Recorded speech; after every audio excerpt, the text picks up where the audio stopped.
Good evening, everyone. Thank you for joining the NASW New York CARES Community Engagement Initiative for the third event and final of the Fall 2025 Policy Series, led by myself and Gideon Massa, the NASW New York Policy Team. My name is Amanda Presley, and I'm one of the policy coordinators at the chapter. Some things to look forward to at NASW New York is our Capitol Action Day on February 10th, 2026 at the New York State Capitol, which this advocacy training is looking to prepare all of you for. We will drop links in the chat for partnering with our work and donating to the day as we do all of this preparation through fundraising efforts for everybody. And also we will include information about an upcoming school social work series, which is revolving around one of our priorities, which is school mental health. That will feature a week-long series of events about school social work, including a CE opportunity. If you're looking for more CE workshops, we also have a robust CE schedule, and there's a lot more on the horizon for the chapter. Post-event, you will receive an email that will share all of the information shared today and about what's coming up at the chapter, as well as any resources provided by tonight's guests. Please remember that by registering for any NASW New York events, you agree to abide by the NASW New York anti-harassment policy, the link of which we will drop in the chat for you all shortly. Before we begin tonight's event, we do want to take a moment to acknowledge that we did recently experience a Zoom bombing incident during our free virtual CARES programming. We are actively communicating with our national office to implement stronger preventative and responsive protocols, as these types of disruptions have unfortunately been on the rise across virtual platforms across the nation. Once again, thank you again for joining us this evening. I'm going to drop in a chat our recent advocacy items, which are very crucial right now. One being the Act Now for our social work loan forgiveness, which actually we're trying to get in the governor's state of the state. And so we really need to flood the governor's inbox right now with social workers calling for this loan forgiveness, since it is very crucial and we need to expand that program. The last time we won to expand loan forgiveness was in 2015. And so we really, especially after COVID-19 and this mental health crisis we're experiencing right now, this is the opportunity now to expand this funding and also the eligibility for loan forgiveness. So if you do complete the act now, which I just dropped the link in the chat, put a fire emoji in the chat so that we can see how effective tonight's event is and how you are all taking action. So drop a fire emoji in the chat if you do the act now.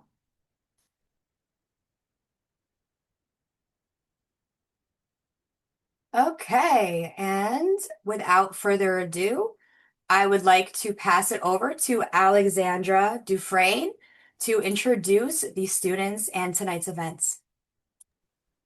Hi, thank you so much for that, Amanda and Gideon, and thank you for the invitation. My students and I are absolutely delighted to be here with you. We're going to give about an hour presentation on tools and strategies for social workers to advocate for public policy change at the state and local levels here in New York State. We're going to leave plenty of time for discussion and plenty of time for questions. One of our favorite things about giving these trainings is that we get to learn from the people that we talk with and learn about the issues that are most important to you, learn what you're concerned about, learn from you about strategies that you've tried that have worked. So we're really grateful for the opportunity to have a conversation and enter in dialogue with you. Just quickly about the State Policy Advocacy Clinic. We're at our new public policy school here at Cornell. The students and I, and there's about 30 of them, spend a year together learning all the techniques and strategies of designing evidence-based public policy and then advocating for it before the state legislature and before the state executive. And so the students are learning these skills as they teach them to you. And so we're also very grateful for your grace and graciousness in inviting my students to allow us to share this and to give feedback and teach us things where we have gaps in our knowledge. So thank you so much for this. We're super excited. I'm going to begin by asking the students to introduce themselves and then pass it on to the next student. So first in line is Aneska. Please go for it. Hi, everyone. So excited to be here. Thank you so much for having us. My name is Aneska Rodriguez. I am a senior at Cornell University studying industrial and labor relation. And within the clinic, I'm part of the immigration team. Hi, I'm Emily. I'm a senior double majoring in sociology and government. I'm very excited to get to chat with you all today, and I'll pass it on to Nana. Hi, everyone. My name is Nana. I'm a senior at Cornell studying public policy. I'm originally from Fremont, California, and my team works on criminal justice issues. And I'm really excited to get started. And I'll pass it on to Pilar. Hi, everybody. My name is Pilar. I'm a senior and I'm studying biology. And my team works on environmental issues.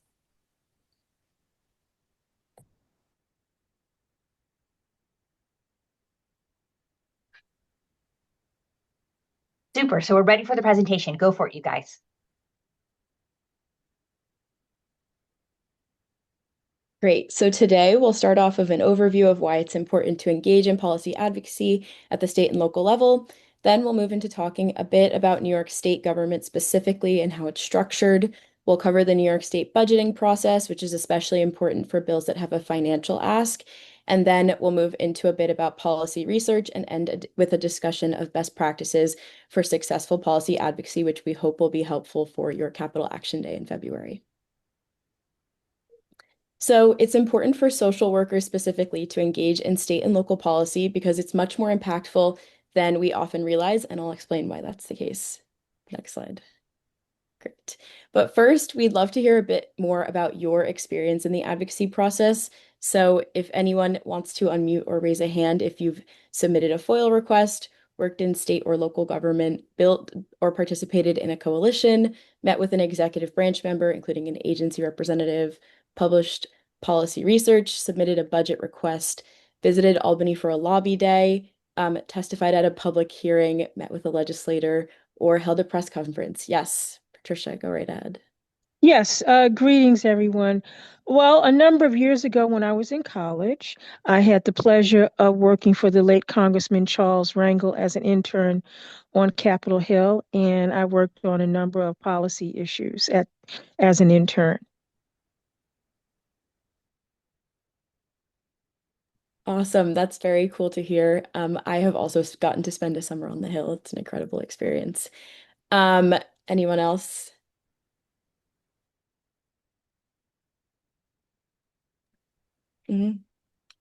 Before I worked for NASW New York, I used to work for the State Legislative Bill Drafting Commission as a resolution writer, which was a great experience.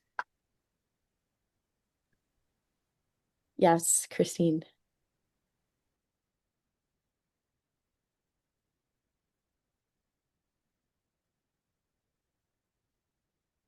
I think. Oh, Christine, you're muted. Go ahead and unmute yourself. Funny, I thought it was my microphone at first. I think I should know this by now. Um, I did a double advocacy day where I was interning slash working with an agency, and also the very next day was also doing advocacy day with NASW. So the first day we had scheduled meetings with legislators, and then the next day with NASW we were canvassing. Awesome. And I see someone else wrote in the chat that they participated in a Capitol Action Day as well. So awesome to hear that there's many experienced people on the call, and we would love to hear more about your experiences later on. Yep, so great. So before we dive into advocacy, it's important to remember that the freedom to advocate is protected by the First Amendment in the Constitution, which specifically states that Congress shall make no law prohibiting the right to petition the government for a redress of grievances. So the right to advocate is clearly a foundational right in the US, and you should feel confident doing so that it's entirely protected by the Constitution. So, as I mentioned before, public policy at the state and local levels affects much more in people's day-to-day lives than we often realize, which is part of what makes it so important. For example, the state has a ton of control in terms of policy and budgetary decisions regarding New York State's economy, healthcare system, education, infrastructure, social welfare, environment, and justice systems.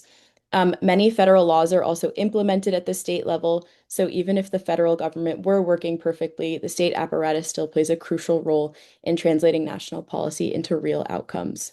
States also have a lot more flexibility in terms of trying out new policy reforms than there is at the federal level. So they can try out new reforms, and if it works, it can be copied by other states if they're effective in either and even translate onto the federal level. Secondly, policymakers want to hear from community leaders and subject experts since they themselves often don't have the capacity, the experience, or the necessary information to be experts in every single subject. They need help filling in the gaps to be able to craft and highlight effective policies, and that's where organizations like the National Association of Social Workers come in. So if anyone on the call could think of an example of something that you know is true, given your experience as social workers or social work students, but that a legislator might not know, but you would want them to know, feel free to raise a hand or share now.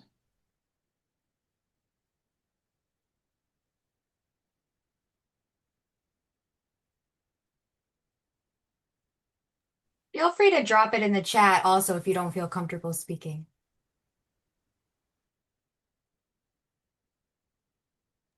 Yeah, totally fair. Something maybe like that you wish that a legislator. Oh, yes, go ahead, Cheryl.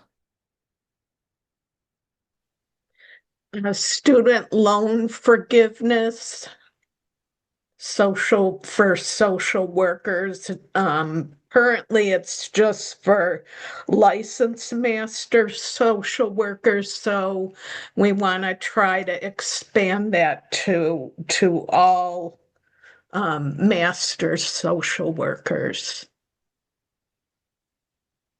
Awesome. Yes, that is great insight to share with a legislator or someone who is crafting policy that they definitely would not know otherwise.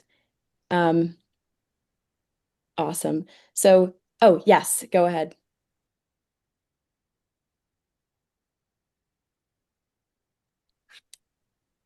Is Patricia, that me? yeah, feel Yeah, free.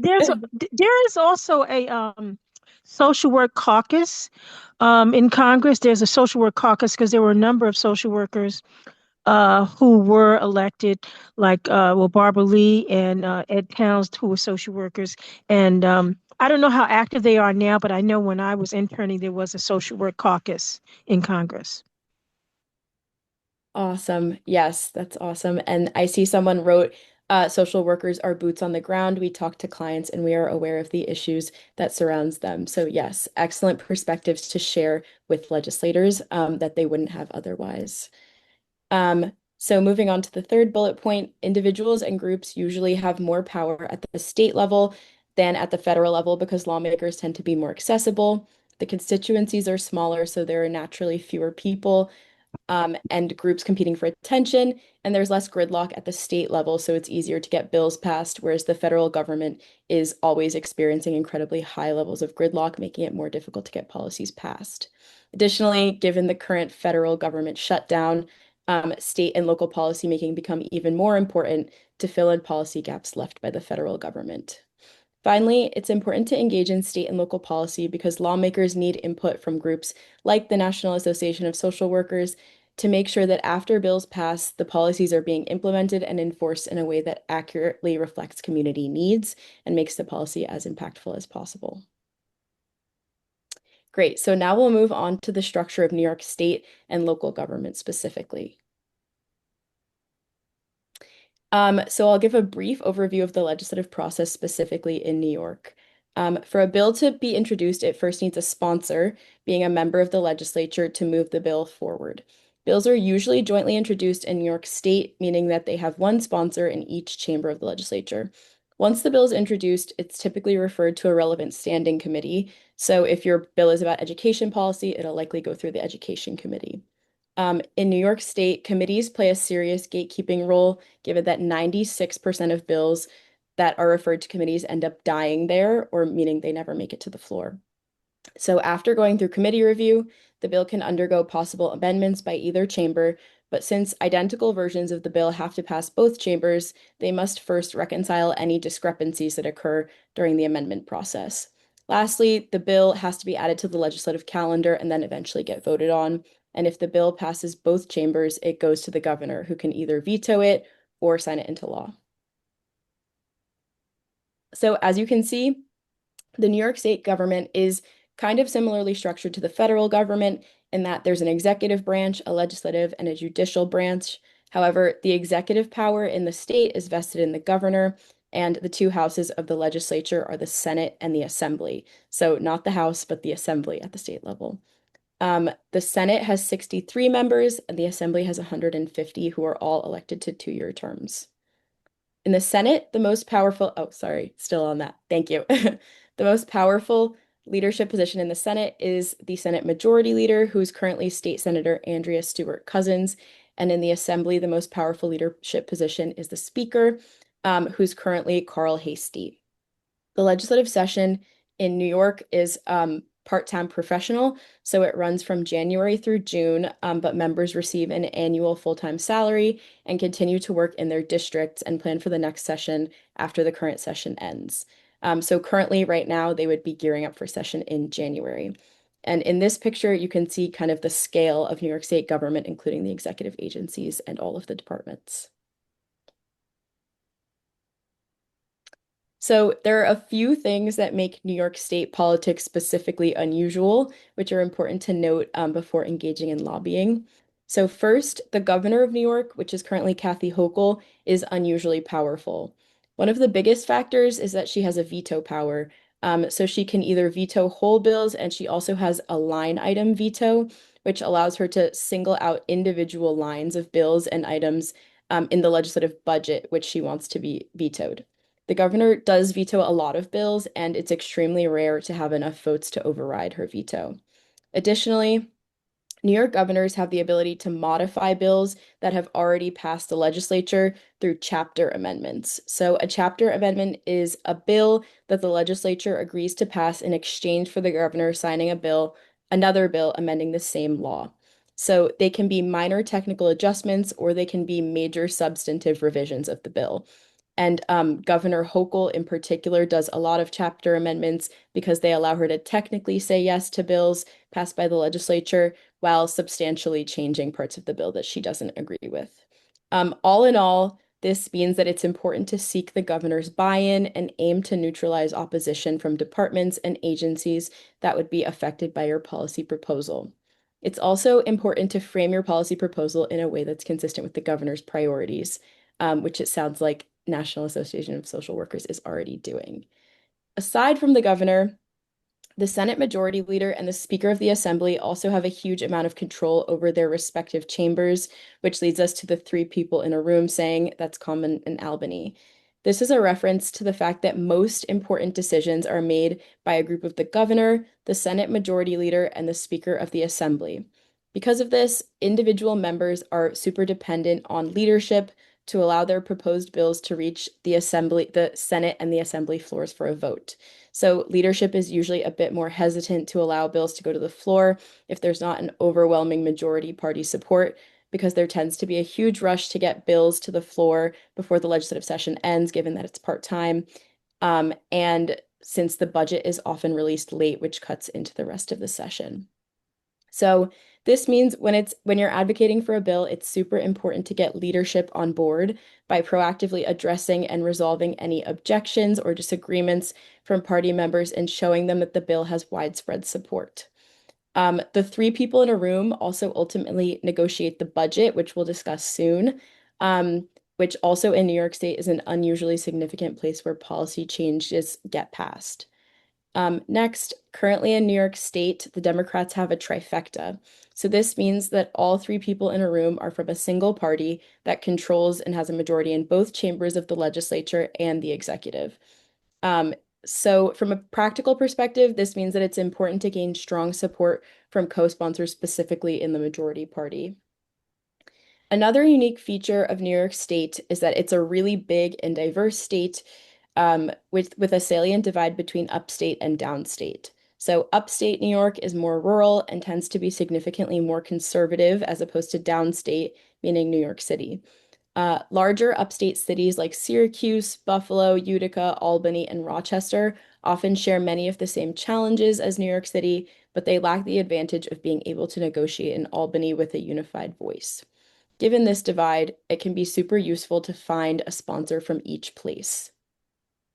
Finally, New York State is considered to be a strong home rule state, meaning that the New York State Constitution reserves and delegates more power to county and local governments than the constitutions of many other states do. So, under some circumstances, it can be very helpful to seek out the support of county legislatures in passing resolutions in favor of or consistent with your state level policy proposal. These resolutions are not binding on the state, but they can be a powerful way to build and signal political support for your policy. It's also often important to reach out to the New York State Association of Counties to hear their perspective. It's important also to note that county and local governments are restricted in the taxes they're allowed to impose and often struggle to balance their budgets, especially in areas of the state that have suffered demographic or economic decline. So for this reason, it makes a lot of sense that county and local governments tend to resent what's known as unfunded mandates or obligations that are imposed by the state that cost money to implement, but the state doesn't provide funding for. So given that unfunded mandates are pretty politically unpopular and often problematic from a policy perspective, it's important to come up with a way to require the state to pay for any additional obligations your policy proposal imposes on county or local governments. So, for example, if your policy proposal asks school districts to make a change or to do something, it's important to find a way to fund it so that it doesn't appear as an unfunded mandate.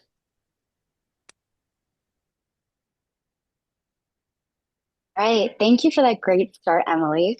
Moving forward, as you prepare for Capitol Action Day and all future advocacy efforts, I want to provide you all with some context as for why the state budget matters and how it directly connects to your advocacy efforts. For example, around A 8390, as allocating funding is so crucial to bridging the gap of lack of counselors, social workers, and psychologists in school. The key takeaway here is that budget isn't just numbers on a page, it's actually a blueprint for how programs get funded and how resources reach the people who need them. Even if a bill passes, it won't have real world impact, as Emily mentioned, without financial backing, and many programs rely on stable funding from year to year. By understanding the budget, we can become smarter advocates. We can show legislators that the real world outcomes of our proposals, understand where money is being allocated, and help ensure the policies we support actually make differences in our communities. Before we dive in, I'm going to ask for another share out. I'd love to just get a sense of the room. Have any of you in your roles as social workers, advocates, or even students ever been involved in making a budget ask? If so, I'd love to hear a little bit more, maybe about that experience, how it went. Feel free to unmute or share out in the chat, whatever you feel comfortable.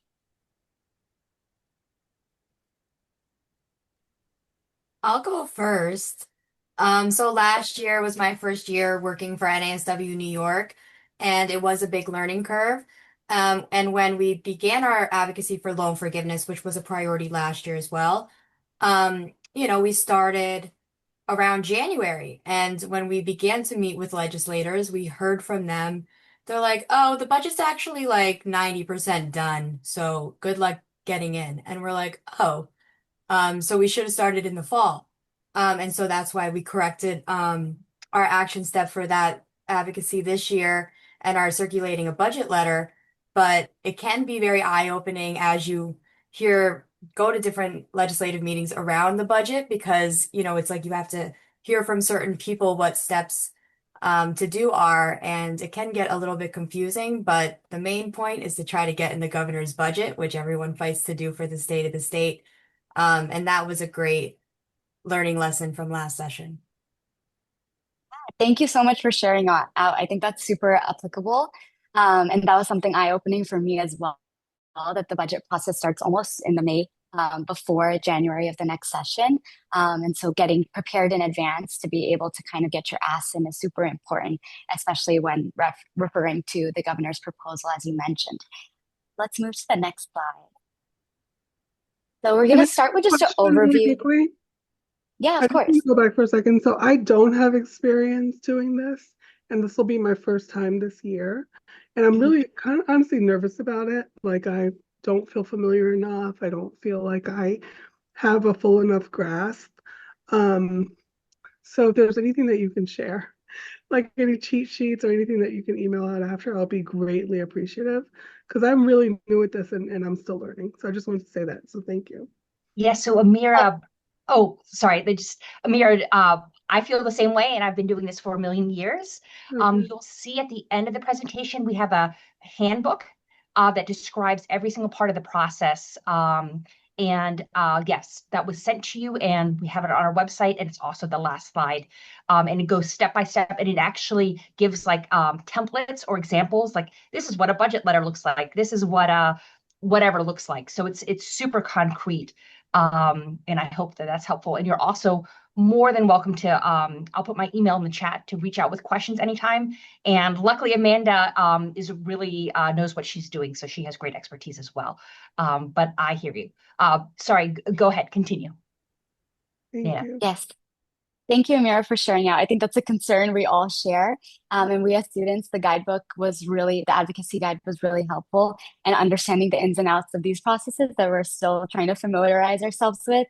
So yeah, hopefully this presentation can be of some help. But so getting in with the budget overview, starting with the big picture, the enacted budget for fiscal year 2024 to 2025 was 241.5 billion. And for this next upcoming session, 2025 to 2026, is estimated to be at around 254 billion, which is an increase by 12 billion. Obviously, these are kind of incomprehensible amounts of money for us. So kind of to contextualize that value on a person basis, that works out to about $12,787 per New Yorker as of the budget in 2024. Now, what does it mean when we say that New York is required to have a balanced budget? In simple terms, the state cannot spend more money than it brings in through revenues, like taxes, fees, and federal aid during the fiscal year. Total spending must be less than or equal to whatever that total income is. If revenues do fall short, the state must either cut spending, raise taxes, or use reserves. Unlike the federal government, most states cannot run a deficit to cover ongoing operating expenses. This requirement helps keep state finances stable and prevent long-term debt, but it can also make budgeting challenging, especially during economic downturns when tax revenues drop. The budget process itself has three key components, as we mentioned earlier, which is the executive, the Senate, and the Assembly. And even when all three are from the same party, as they were in 2024 and 2025, it doesn't mean that they necessarily agree on how the money should be spent. There's always some negotiation in this matter. Just to give an overview on the timeline, the governor starts the process by submitting the executive budget, which outlines how the state will raise and spend money and set policy priorities for the year. The Assembly and the Senate review this proposal and release their own one-house budgets to show their priorities and proposed changes. The governor's proposal forms the foundation for the negotiations and gives the executive branch significant control over what ultimately gets funded, which was kind of what Amanda was mentioning earlier. So moving on to the next slide. Just to quickly go over more of the outlets for revenue, let's first talk about taxes. So in fiscal year 2023 to 2024, New York State collected approximately 103 billion from state-imposed taxes and fees. This was broken down in a few different ways. The first being personal income tax at 53 billion, which was the largest share of the revenue. This is the tax that individuals pay on their earnings. It's either withheld from your paychecks or paid directly if you are self-employed. I'm sure you're all aware and have experienced this. Next is business taxes, which is 25 billion. And these are the taxes that businesses pay to operate in New York. This includes corporate franchise tax, income tax, and any business related fees. And then next we have sales, excise, and user taxes, which rounds out to about 21 billion. These are taxes that consumers pay when they buy goods or certain services. Sales tax is, for example, on clothing, electronics. Excise is referring to things like cigarettes, alcohol, or gasoline. And then user taxes are for specific uses like highway tolls or vehicle registration. Also worth noting that New York has the third highest income tax in the US, and this is coming right after California and Hawaii, meaning that there is little to no room to increase revenue, but there is always room to negotiate where this revenue is allocated to. In the next slide, we'll talk about another important aspect of revenue, which is federal aid. New York received approximately 96 billion in federal funding in fiscal year 2024 to 2025. This funding supports programs such as Medicaid, education, welfare, transportation infrastructure, and other critical social services. However, as you all must have assumed, federal funding is not always predictable. For example, the One Big Beautiful Act, which was signed into law July 4th, 2025, is expected to cost New Yorkers over $15 billion annually and could result in more than 1.5 New Yorkers losing health insurance coverage. Federal decisions, including executive orders, changes in funding levels, or budget cuts, can affect the state's ability to maintain programs. If federal dollars are reduced, the state may have to cut programs or increase state funding to fill this gap. However, New York cannot fully replace federal funding, especially for health and social services. As mentioned earlier, the taxes are already so astoundingly high, so there is little room to increase that revenue to close these gaps. Upcoming federal uncertainty, like a government shutdown or funding freezes that we're seeing today with SNAP benefits, can create tougher budget conditions. This means that the state has less flexibility to allocate funds and may have to rearrange priorities to cover gaps in programs like SNAP or other federally supported services. The next slide, we just have an overall of the spending priorities. So the graph you see is for 2025 to 2024. But looking at 2025, 2024 to 2025. Historically, the majority of New York State spending goes towards health and education. Approximately $105 billion, or 43%, went to health programs. About $49 billion, or 20%, went to education. After that, we have funds to run the state government, for the legislator, for offices related to the governor, to process taxes, to access all debts, amongst a million other things. Health and education are relatively fixed parts of the budget, and that makes up nearly some of the flexibility elsewhere. That's why it's important for advocates to understand which areas have room for discretionary funding and which do not. Next, we'll take a look at the budget timeline. Great. So there's 5 phases of the budget timeline, and the process begins nearly a year before the next fiscal year, which is why it's important to understand where we all as advocates fit into the budgeting process and timeline. Phase 1 is the agency budget preparation, which comes from May to October, in which agencies review needs for the upcoming fiscal year. The Division of Budget sends a call letter outlining the governor's priorities, fiscal forecasts, and deadlines. Agencies then submit formal program packages detailing funding requests. In Phase 2, the DOB, or Division of Budget, reviews these requests from October to December.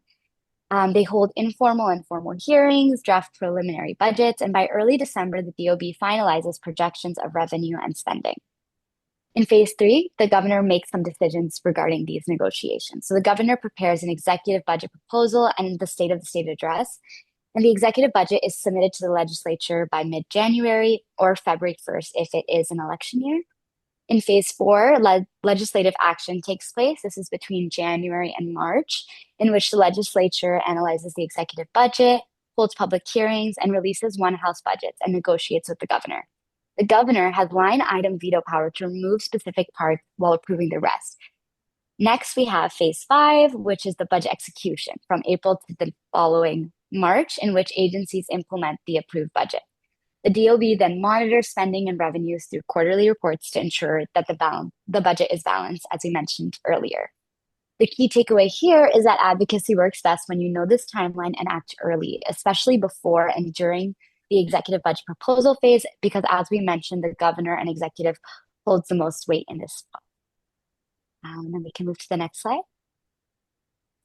All right, so what does the budget timeline mean for us as advocates in specific? So the best case scenario is that your proposal is included in the governor's executive budget. This is difficult because the governor controls what goes in. And so to maximize your chances, again, start early by connecting with the relevant executive agency before the fall. 2, learn the governor's priorities. For example, watch the State of the State address in January and try to align and tailor your proposal to support or expand what the administration is already aiming to prioritize. If you do miss the executive budget, you can still push to get your proposal included in the Senate or Assembly One House budgets. Work with the committee chairs or staff during legislative hearings and advocate hard during March negotiations when the governor and legislature settle differences and negotiate that final budget. Remember that understanding the budget and its timeline is the most powerful tool an advocate has for making sure programs actually get funded. So in summary, the New York State budget determines whether programs succeed or fail, and knowing how money flows gives us the power to influence real change. By understanding revenue sources, spending priorities, and the negotiation timeline, we can make sure that bills you are all supporting, such as supporting counselors, social workers, and psychologists in schools, receive the funding necessary to truly make a difference for New Yorkers. That section was a bit dense, but hopefully we were able to familiarize ourselves a little bit more with the timeline. And thank you. I'll pass it on to my next team member. Great. So this is the next major section, policy research.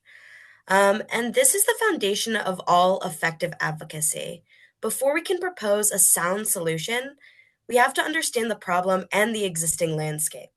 And as social workers, you guys are already researchers, but we're now going to focus on how to apply those skills to the specific context of policymaking. This is about understanding the laws, rules, and data that define the status quo.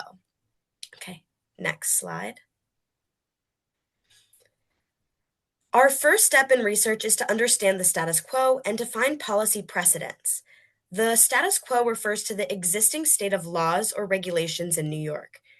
We need to examine this first to avoid duplicating policies that are already on the books.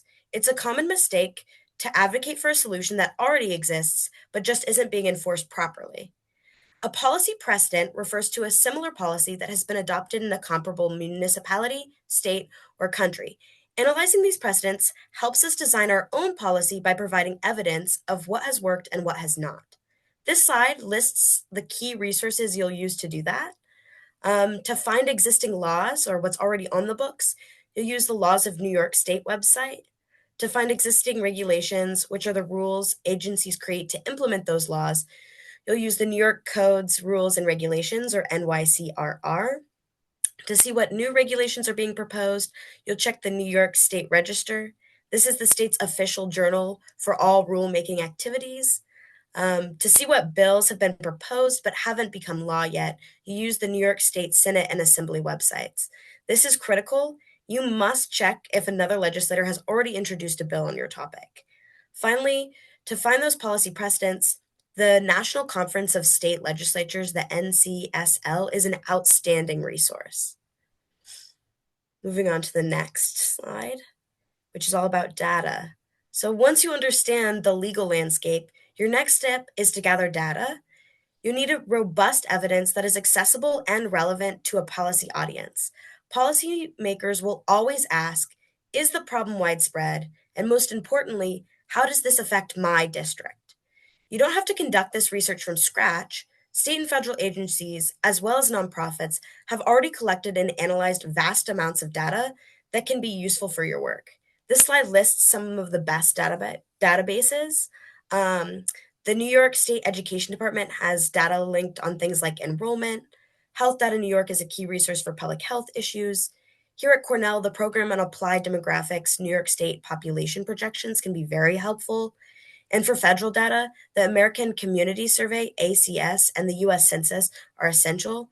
The ACS is particularly valuable because you can filter its data down to specific state legislative district boundaries, allowing you to walk into a meeting and show a legislator the exact impact on their constituents. Moving to the next slide. Speaking of data, what happens when the information you need isn't publicly available on a website? So this brings us to another critical tool for advocates, the New York State's Freedom of Information Law, or FOIL. FOIL is a powerful right that grants the public access to state and local records. As advocates, this is how you get your hands on information that isn't proactively published. Things like advocacy training manuals, email communications, internal reports, state contracts, and the statistics that lead to government decisions. This is your legal right. Our advocacy guide provides a deep dive into how to file a FOIL request, including sample templates for your request and your appeal, what to do if you're denied, and the specific timelines agencies must follow. It's an essential tool for holding agencies accountable and gathering evidence you need to build your case. So now moving on to policy and advocacy. So now that we've done all of the research and we understand the status quo and we've found all of our precedents in our data, we're going to move on to the policy advocacy. So this is the how-to portion. How do you take your research and your idea and turn it into a real-world change? So this slide clarifies the two primary pathways for advocacy, law versus regulation. Your strategy depends on your target and your goal. On the left, we have legislative advocacy. Your target here is the New York State Legislature. Your goal is to change, pass, or defeat a law or a statute. This involves all of the things we traditionally think of as advocacy, which the slide lists as key tactics. So, meeting legislators, attending lobby days, testifying at hearings, and submitting memos of support. On the right, we have administrative advocacy. Your target here is an executive agency like the Department of Health, things along those lines. And your goal is different. It's to change or enforce a regulation, which is the rule that implements the law. This involves meeting with a different set of people, agency staff, key stakeholders, or even the governor's deputies. As social workers, you know that a law on books is only as good as its implementation, and sometimes the solution that you want doesn't require a new law at all, but simply a change in an agency's existing rules. This can often be a much faster path to victory if you can convince the agency that your idea is a good one. But as the takeaway at the bottom points out, these pathways are often interconnected.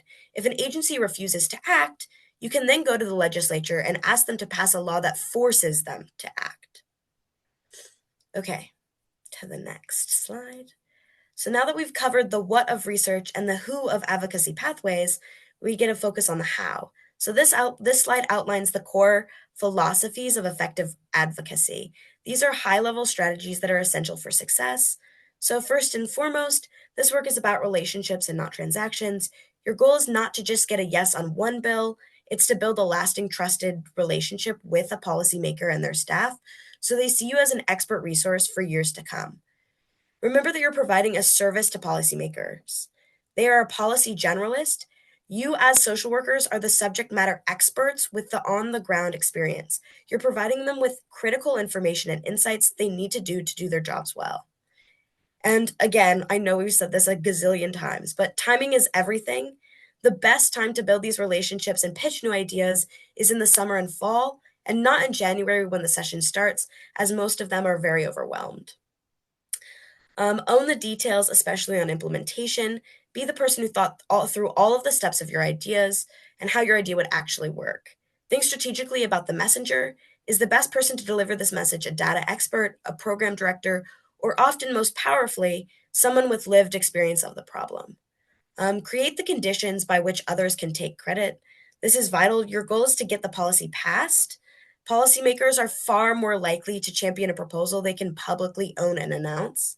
And finally, build coalitions in unlikely places and neutralize the opposition, which brings us to our next slide. So this graph is a power map. It's one of the most valuable strategic tools in advocacy. It helps you map out all of the different stakeholders, whether it's an individual, organizations, or agencies, so you can identify your supporters and, just as importantly, figure out how to neutralize your opposition. So the vertical axis is influence. How much power do they have to make or break your proposal? And the horizontal axis is commitment. How much do they support your issue? This creates 4 quadrants. The top right are high influence, high commitment. You can see the stars here. These are your influential supporters. These are your champions. Your job is to mobilize them and work closely with them to advance the policy. Quadrant 2, or the top left one, is high influence, low commitment. This is your influential opposition. This is the most dangerous group. You cannot ignore them. They have the power to block your proposal. Your job is to engage them, understand their objections, and find room for negotiation, compromise, or a way to neutralize their arguments. Quadrant 3, the bottom left one, is low influence and low commitment. This is your weak opposition. Don't spend too much time or energy here. They don't support you, but they lack the influence to significantly stop you. Quadrant 4 is low influence and high commitment, and these are your weak supporters, but this is your grassroots base. They're excellent allies. Your job is to train them, empower them, and ask them to share their message with their own networks to build a broad and visible base of support.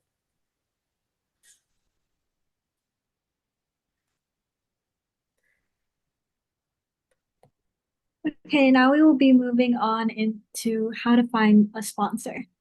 So when looking for bill sponsors, community organizations normally begin with their district senator and or assembly member. This is because it is likely they already have an established relationship with them from prior projects. And so we have included links on how to find your district's elected officials. So you will normally want to go to your local legislator when the bill primarily affects your district. Depending on the scope of the bill, local legislators may not be the most strategic option, especially when the bill targets New York State as a whole, or even just a region of the state. And so in that case, you will want to look for legislators who are likely to support your bill, and they can be from any district. Just make sure you have determined legislators who are likely to be supportive before you reach out. So how might you figure out which legislators will be supportive? You might ask. Well, there are key factors to look for when choosing a sponsor. First, you will want to look at the legislator's party. As Emily states earlier, we are currently in a Democratic trifecta, so making Democrats very influential and Republicans not as influential. So when it comes to passing legislation, political party is very important. You can also look for legislators who have a history of bipartisan cooperation for greater support on your bill. So next, you will want to look at committee leadership and committee membership. So when a bill is introduced, it is assigned to the most relevant committee or standing committees. A standing committee reviews bills, makes amendments, and then votes on whether the bill should make it onto the floor. Standing committee members make the best sponsors and co-sponsors because they have a direct influence on whether the bill should be passed onto the floor, or as Emily stated, whether it should die within the committee. Next is seniority. So seniority is also important to consider as legislators with more years of experience possess more knowledge and have stronger relationships within Albany. Capacity is also important. You want to choose a legislator who has the time, resources, and energy to dedicate themselves to your bill. You do not want to compete with several other bills for your sponsor's attention. Commitment to your proposal is also important. You want to choose a legislator who is passionate about the issue you're trying to address. You can get a sense of the legislator's passion through and interests through previously sponsored bills and personal background information, which you can find on the Senate and Assembly website. It is important to find sponsors with a stronger background on your issue and with influence because their credibility with this bill is often better. Within Albany, there are the technology people, the environment people. So you really want those legislators who are known for that issue. And for co-sponsors, this background can be more varied, and that is just to show a broader support. Relationships and reputation is also important. Policy is all about reputation and connections. So legislators who are well respected will have an easier time getting their bill across than a person who has burned too many bridges. And finally, choosing a sponsor with a connection to your bill is important because the legislator will feel more empowered to support it. And especially if there have been any previous initiatives in their district, the sponsor will feel more compelled to support your bill because it directly impacts their constituents. And finding co-sponsors will use a similar approach as finding sponsors. However, the stakes for co-sponsors are lower because they don't have to advocate or manage the bill through the legislative session. So one could argue that it is easier to find co-sponsors. But either way, this is a great way to know what kind of sponsors and co-sponsors you're looking for.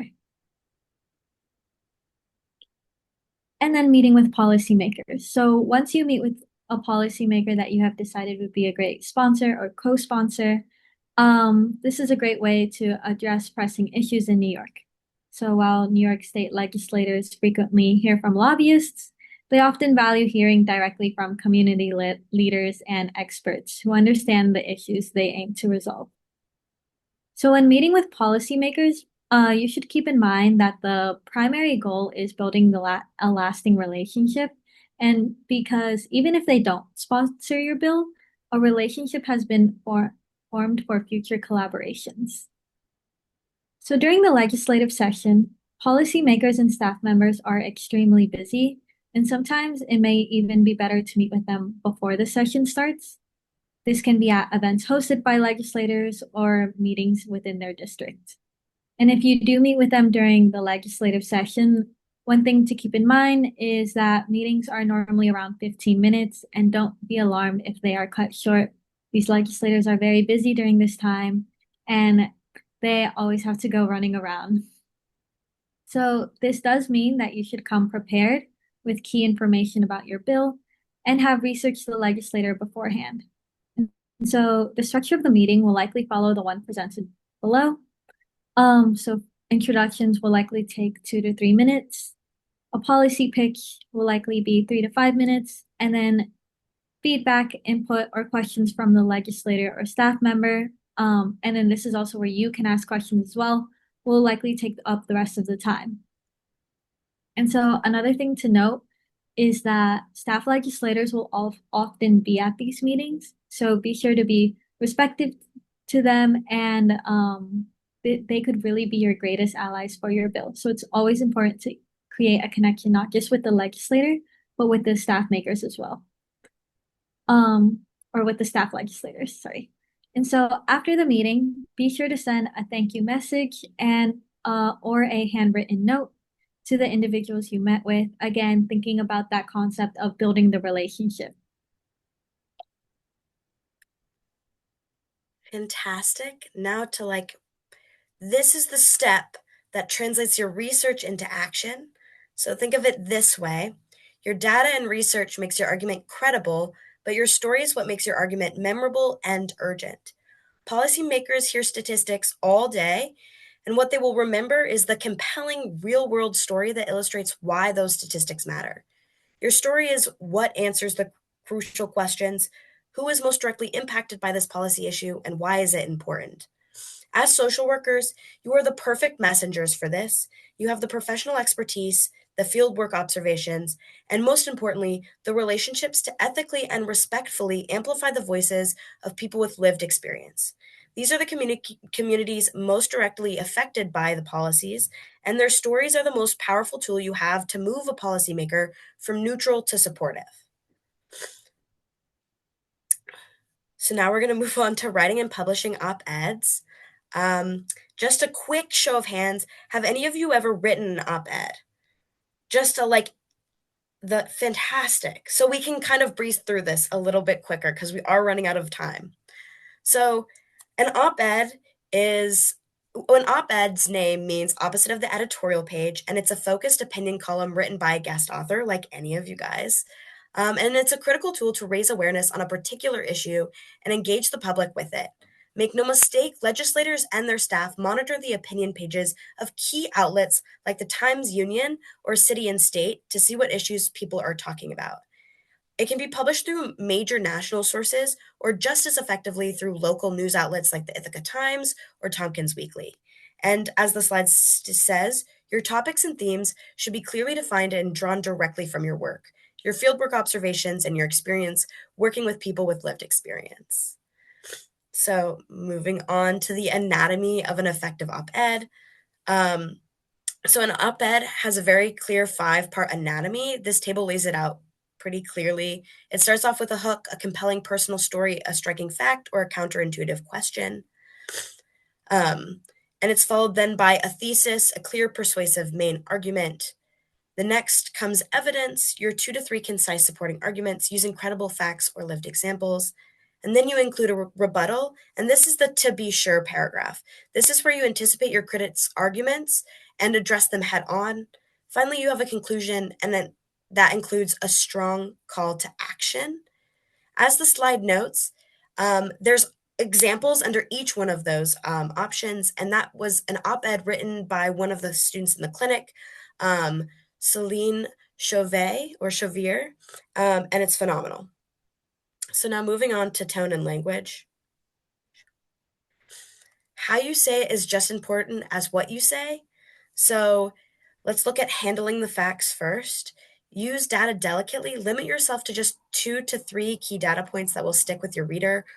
Always connect the statistic back to its human impact and contextualize your data. Instead of using percentages, consider using the actual number. 2.2% doesn't sound like much, but 30,000 people in a specific district, that has a lot more power. Finally, show don't tell, use powerful stories rather than moralizing. Your goal is to be as engaging as possible. This is non-negotiable. Stay away from jargon and overcomplicated concepts. You're writing for an intelligent, non-expert reader. Mind the word count. Most op-eds average around 500 words. And keep the conversational tone. This is not an academic paper. You're trying to be persuasive and make your audience care. So moving on to the most important part of an op-ed, which is publishing and submission. This is the process known as pitching. Before you pitch, you must be strategic. First, have a hierarchy of papers you want to publish in, and then have your second and third choices ready, so if your top choice declines, you can pivot immediately. Second, your placement strategy must be targeted. You want to place your op-ed in the newspaper of the district of the decision maker you most want to persuade. For example, you might place an op-ed in the Buffalo paper because the governor is from Buffalo and her staff reads that paper. If your goal is to reach all legislators, the Times Union in Albany is the way to go, as it's the paper of record for state politics. Once you have the target, check their submission requirements. Are you meeting their word count? Is your topic timely? Is it relevant to their topics of local interest? Then you submit your piece, usually by emailing the editors. Your pitch email needs to be very short and answer 3 questions. Why this piece? Why it matters? And why it matters now? And then establish your relevant credentials. Like, why are you the right person to be writing this op-ed? There are 2 critical rules for this process. 1, you must pitch only to one publication at a time. They require exclusivity. And 2, be patient. If the piece is time sensitive, it is acceptable to follow up in 24 to 48 hours and politely inform them that you'll be withdrawing it for other consideration if you don't hear back. And if they do accept, be prepared to work with an editor on revisions. This is a normal and productive part of the process. I'm going to hand it back over to Inezka. Thank you so much, Pilar. So now we will go into crafting organizational letters or memos of support or opposition. We won't go over this section too much, as I have seen your organization has published a good amount of organizational memos in the past, but I did just want to go over it a little bit for anybody who doesn't have any experience with it. So an organizational memo is meant to showcase an organization's formal stance on legislation. Some New York lawmakers find these documents very helpful when comparing various organizations' opinions and determining how they should act. There are 5 key sections of an organizational memo. So first, it's organizational information. What is your logo, the name, and a description of what your organization does. Next is the bill call to action. This will likely include the bill number. Next is the bill description. So what is the bill asking for? What is the focus? Next is evidence. This can be why this issue is important, how this has impacted a community, and how this might impact, and how passing this bill might impact the community. And lastly, state comparison is always good to include where applicable. So this can be, what has another state done to address this issue, and how has that worked for them? And next, we're going to go into one-pagers. So a one-pager is also known as a leave behind or fact sheet. And with so many bills going through like legislative session, it is meant to be a readable document to get your foot in the door and get the legislator to start thinking about your bill and empower them to solve the problem you are trying to address. So this should normally be ready to give to legislators before January, when the legislative session begins. And its purpose is to have the key information you want the legislator to know about your bill and why they should support it, condensed into a readable document for them and their staff. One thing to remember is to be proactive in your language and don't assume that your audience is well versed on the subject. As stated previously, legislators and their staff are so busy that once the session starts, they don't have time or resources to be up to date on every single issue. And so this one-pager is often emailed to a legislator's office when asking for their action on a bill, or given to them when meeting in person. So one-pagers are often read by legislative staff, so sometimes it may be best to address the staffer in the office who might be reading it. And another important thing to note is that staff and lawmakers will likely only have 2 to 3 minutes to look through it, and maybe even less. So it is really important that you get in enough information that they understand the issue and propose solution, but also that there's not too much information to where they don't have time to read it or end up missing out on important information.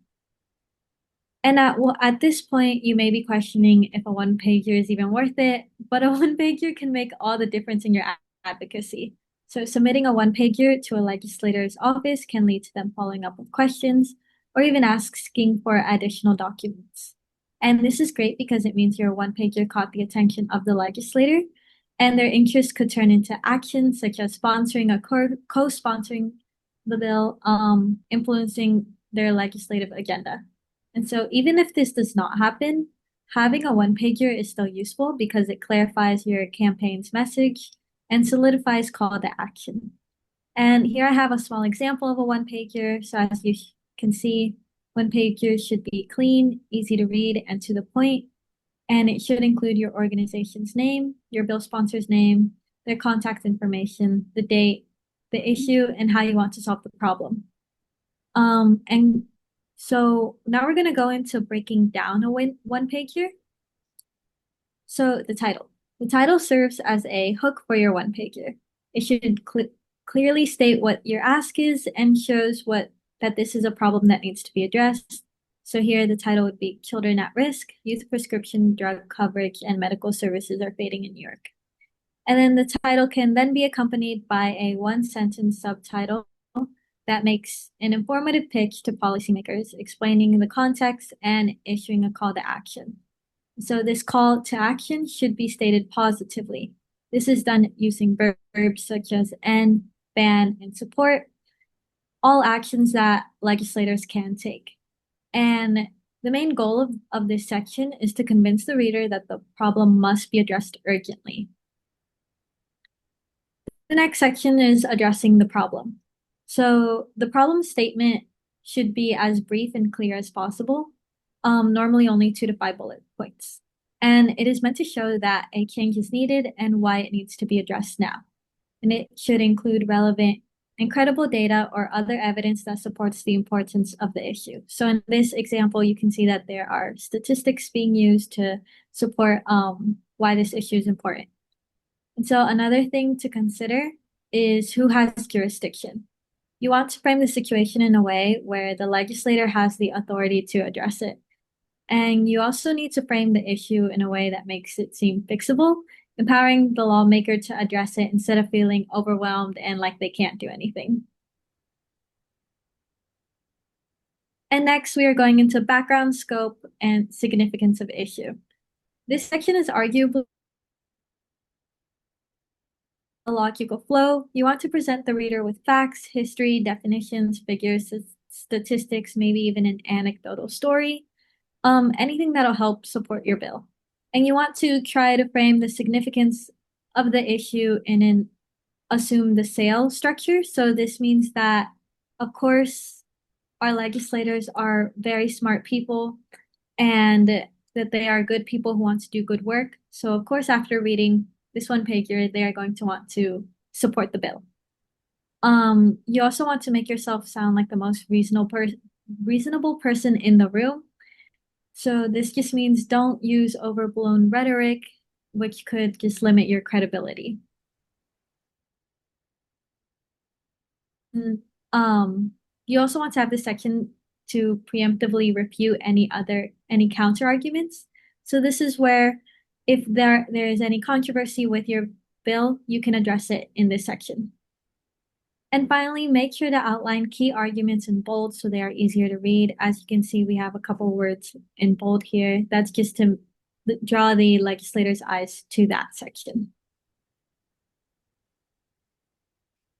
And so our last section is offering a solution or parting thoughts. So for this section, you want to finish with a clear call to action and tangible ask. This just means something that the legislator can do. Obviously, we can't ask our legislators to end world hunger, but we can ask them to support bills that might help bring more food to communities. And so you also want to treat this like a mini headline to drive the point home. Again, just going back to that concept of making this issue sound like it is important and it needs to be solved right now. Urgency is an important part, just because if an issue doesn't seem very urgent, the legislator might hold off on taking any action. And here I have a couple of examples of one-pagers. So you can see the one on the right, it has a bit more color and more figures. This is okay as long as it's not taking away from any important information that could be used to help support your argument.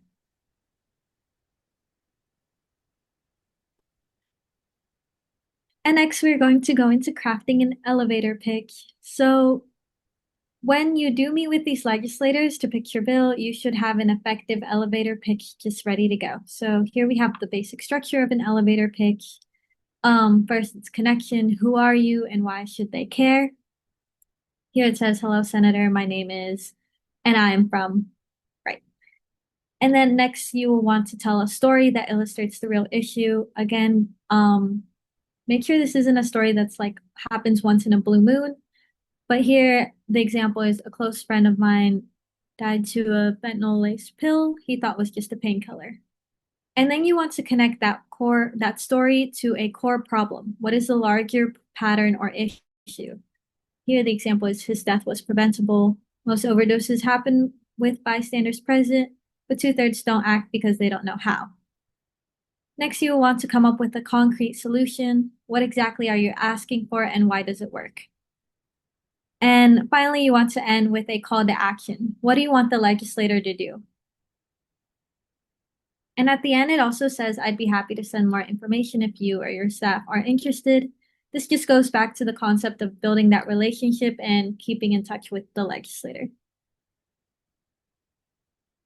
And for this pitch, make sure to bring district-specific data.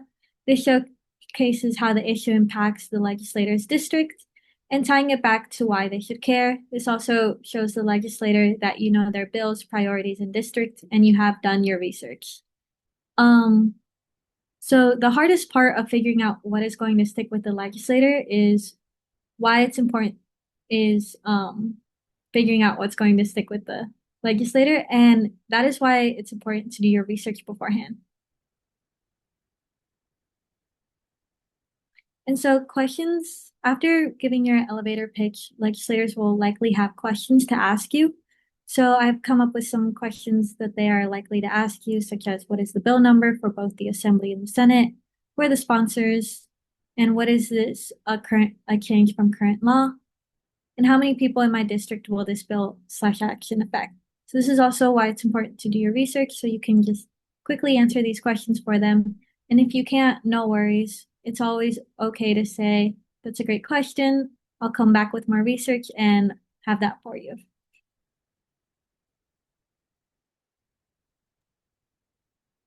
All right, I'll just brush over this because I'm sure in your capacity as social workers, students, and advocates, many of you either have lived experience yourself or have worked closely with people who do. So you already know how essential that perspective is. As you know, advocacy is ultimately about centering the voices of those most impacted by the issues we're addressing. So sharing those stories isn't just powerful, it's often at the heart of what makes this work meaningful and effective. So on the next slide, we just see a flow chart of incorporating how lived experience strengthens policy, advocacy, and program design. It starts with receiving input directly from people with lived experiences, hearing firsthand what's happening in their lives or in their communities, but it can also come through research, program reviews, and agency consultations. For example, when agencies like the Department of Health review programs or collect feedback, they're also gathering insights from people's real experiences within those systems. When we combine these sources of lived experiences alongside stories, it leads to better outcomes for individuals, advocates, and agencies. And ultimately, this process creates improved programs and a deeper understanding of the issues that we're trying to address. These photos of farm worker housing help drive that point home. They illustrate the kind of on-the-ground reality that might not really appear in data reports, but becomes increasingly visible when we pay attention to people's lived experiences. Understanding conditions like these help ensure research, funding, and policy decisions are grounded in what people are really facing. A few things to keep in mind when working with people who have lived experience, especially in regards to a lobby day or when you're advocating for a bill, is first to really spend some time preparing together. Go over what the bill actually does, what problem it's trying to solve, and how it connects to their stories. Common mistakes we sometimes see on lobby days is that someone has a really powerful and impactful story to share, but it doesn't quite tie back to the bill you're there to talk about. So helping them make that link can strengthen your message and help legislatures see the direct impact of the policy. Also, as you know, it's important to center their comfort and agency. Let them decide what parts of their experience they want to share and how much they're comfortable disclosing. Finally, empower them by reminding them that lived experience is a type of expertise. They're not just personal stories, they're firsthand insights, how systems work for real people. That's what makes them so valuable and so powerful in advocacy space.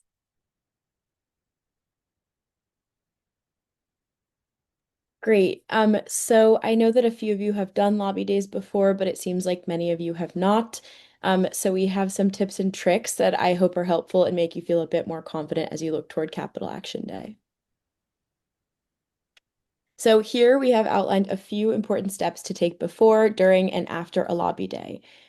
Before a lobby day, it's important to be clear on what you actually want to achieve from the lobby day. So I know at New York Association of Social Workers, you have your priorities set, and that's super important to make sure that all participants are aware of.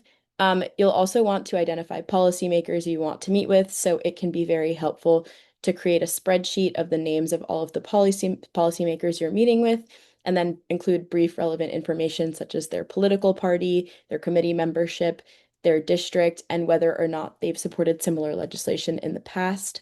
I can tell that you have already successfully recruited people to join in your advocacy day, scheduling meetings with policymakers well in advance of the actual lobby day. And also, if your participants are from all over the state, it can be very helpful to pair up constituents with their district's elected officials when possible. Next, planning your message. So especially for such a big organization, it's important to create talking points for everyone to share. A lot of groups often prepare the materials that were mentioned before for everyone to have on hand, which outline key information on your issue or your bill. And then once you have your message, make sure all participants are on the same page about what you want to communicate and how. Also, make sure that everyone in your group is on the same page about the dress code for the lobby day. So some groups will tell their participants to adhere to a specific dress code, or others will tell their groups to dress professionally. Also, a note that's important is that there's usually a lot of walking between offices, and comfortable shoes are a good idea. Next, it's super critical to be prepared for questions during your meetings, as was mentioned before. So many groups develop a question and answer one-pager that outlines common questions policymakers may have about your bill. Finally, super important to make sure you have a plan for transportation, for food, for entry into the Capitol. So for example, everyone will need an ID, and that there's a method of communication established for everyone participating in the lobby day, whether it's a private group chat or a WhatsApp or whatever works for you all. On the actual lobby day, make sure that you are communicating with participants through whatever the pre-established communication channel was, so that everyone knows where to go and is updated on what's happening. Make sure all participants in your lobby day have copies of all of the relevant materials, like your one-pager, contact information, and whatever else is necessary. It can be useful to host a welcome event for participants to review talking points, to distribute materials, to remind participants of meeting etiquette, and to answer any last-minute questions. And then attend your scheduled meetings, and you also have the option to do drop-ins, where you stop by legislative offices to visit with staff and try to give them your elevator pitch, even if you don't have a scheduled meeting with a legislator. And then during the meeting, good information to jot down is who you met with, their contact information, what issues were discussed, what the policymaker's stance on the issue already is, what questions they asked or concerns they raised, and any action items to follow up on. And then lastly, be flexible and prepared for last-minute changes, and document your advocacy. So it's great to take pictures to post on your social media and share on your website. After the advocacy day, Your goal should be to continue to build relationships with coalition members and policymakers. So some good ways to do that are to publish a recap of the day on your social media or your website and share pictures, participant testimonies, and legislative victories or goals. Send thank you notes to volunteers who helped with the event and ask participants to send personalized thank you notes to policymakers and staff who met with them. Review and consolidate meeting notes from across participants so you can assess trends and your possible next steps. Follow up with policymakers on any commitments made during the meetings, and make sure to keep your group engaged after the lobby day is over. So continue to track progress on your bill and make sure to keep participants in the loop about how they can stay involved. As we conclude, I want to leave you with two outstanding resources for anyone who wants to go deeper. The first is New York Politics: A Tale of Two States. And if you want to understand the why behind New York's unique political culture, this is the book to read. The second resource, which is this entire presentation is based on, is the New York State Policy Advocacy Guide from our clinic, authored by Molly Montague and Hattie Seaton. And it's a how-to manual, and I cannot encourage you enough to go download it and read it. It's so phenomenal. Thank you so much for your time and attention. I hope this was useful for all of the incredible advocacy work you are all doing. We'd be happy to answer any questions you may have. Thank you so much, everyone. Please feel free to raise your hand or drop a question in the chat. Natasha, go ahead and unmute. Oh, excuse me. Sorry, my goodness. It's cold outside and I still have allergies. Thank you so much to all the presenters this evening. This is a lovely presentation, and I very appreciate just being able to be here to hear all of this important information. I just was curious about what is the role of digital storytelling in preparing your advocacy package. And I'm asking that as someone who's worked as an executive director.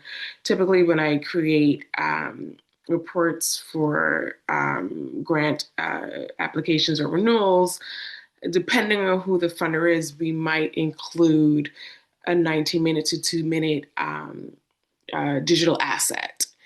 And so curious to know if that's something that you encourage, or you've seen done before and it's worked, or is it that the standard written package is the more formal way to go?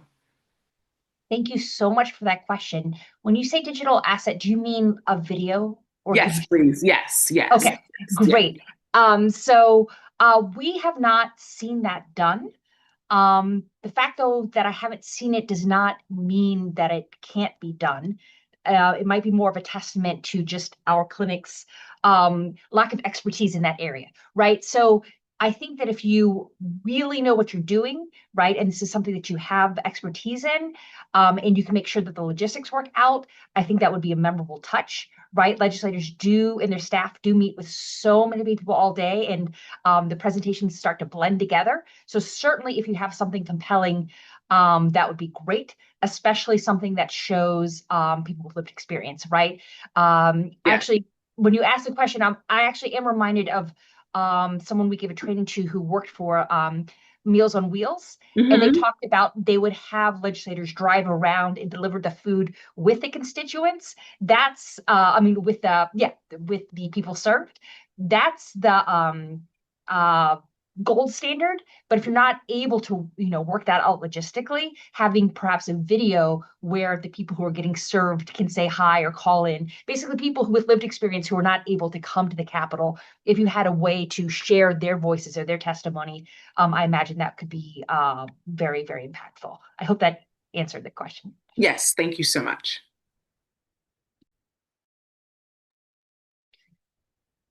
Other questions? I'm going to look at the chat as well, but go ahead and my second question, if I can jump in quickly, will this presentation be shared to the group, the PowerPoint? We certainly can do that. So we will send it to Amanda right afterwards. We're delighted to do that. Yes, of course. Thank you. Thank you. Thank you. More questions?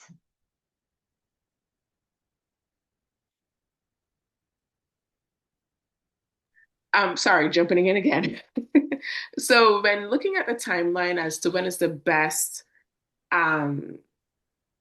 time to approach legislators about your advocacy topic.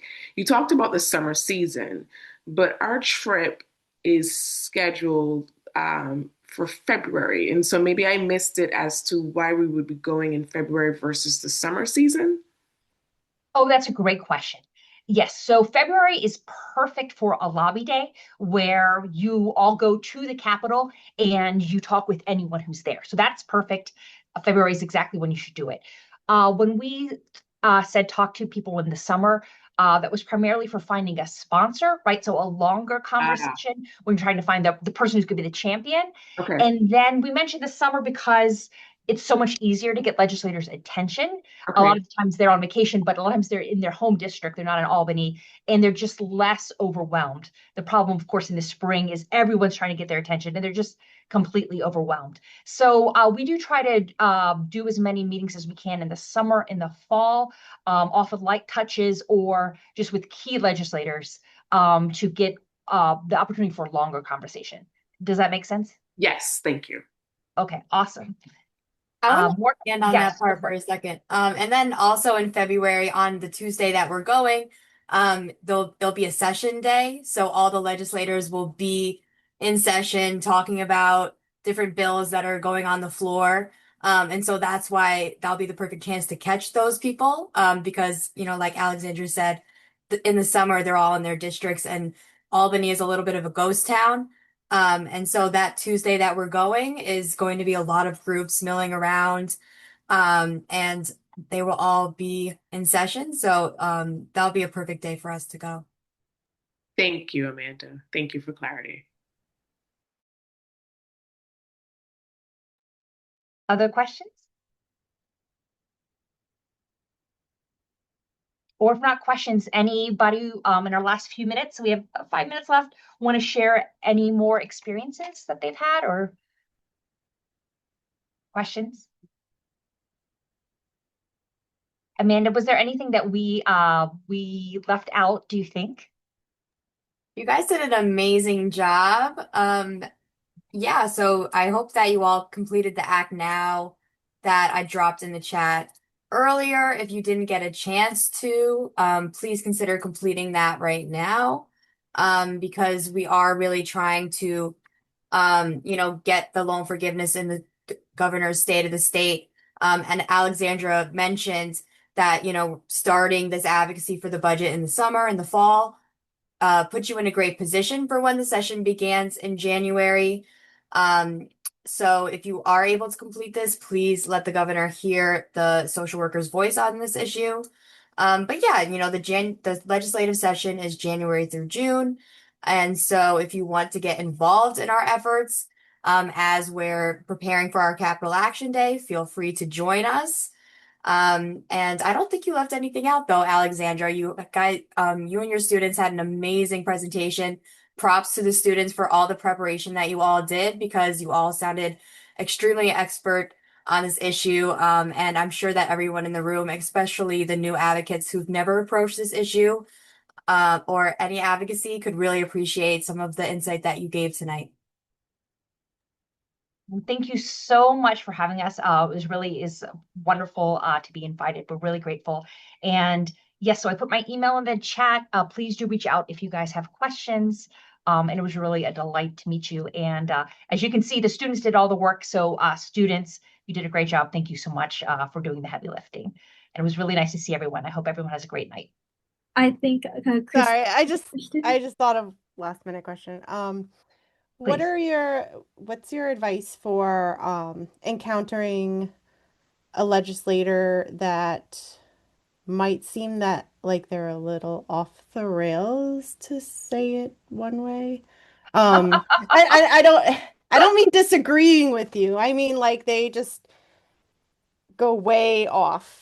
That's so like on interesting. another planet, like you like you really can't talk about anything whatsoever. Is this from a personal experience, it sounds like? Yeah, it was a little overwhelming.